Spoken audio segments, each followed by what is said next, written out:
ఇప్పుడు దేశవ్యాప్తంగా ప్రపంచవ్యాప్తంగా ఉన్న నెలకొన్న పరిస్థితుల వల్ల ఇట్లా పెట్రోల్ ధరలు పెరిగినట్టు చెప్తున్నారు. కానీ ఏపీ ప్రభుత్వం ఎంతవరకు బాధ్యత వహిస్తుంది?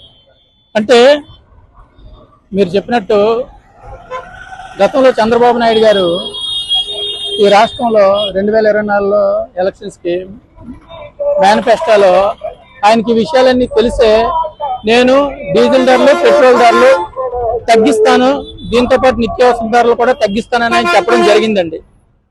మరి కొన్ని విపత్కర పరిస్థితులు వచ్చినప్పుడు మీరు ఎన్డీఏ గవర్నమెంట్లోనే మీరు ఉన్నారు కాబట్టి, మీరు లేకపోతే ఎన్డీఏ గవర్నమెంట్ మైనారిటీలోకి వెళ్ళిపోద్దు కాబట్టి, మీ చేతుల్లో ఈ ఆంధ్రప్రదేశ్ భవిష్యత్తు ఉంది కాబట్టి, మోడీ గారు మీ ఇంటికి వచ్చి వెళ్తున్నారు కాబట్టి మీరు మోడీ గారితో ఆంధ్రప్రదేశ్లో పరిస్థితి వేరు, అన్ని రాష్ట్రాల కన్నా ఆంధ్రప్రదేశ్లో చాలా ఎక్కువగా రేటు ఉంది కాబట్టి కనీసం నేను రేట్లు పెంచకపోయినా నేను యాజ్ ఇట్ ఈజ్ రేట్లు ఉంచినట్లయితే నేను ఇచ్చిన హామీ నిలబడుతుందని చెప్పి మీరు ఎందుకు మోడీ గారిని రిక్వెస్ట్ చేయట్లేదు, ఎందుకు ఈ రేట్లు మీరు అలాగే స్టెబిలైజ్ చేయట్లేదని చెప్పి మేము ప్రశ్నిస్తున్నాం.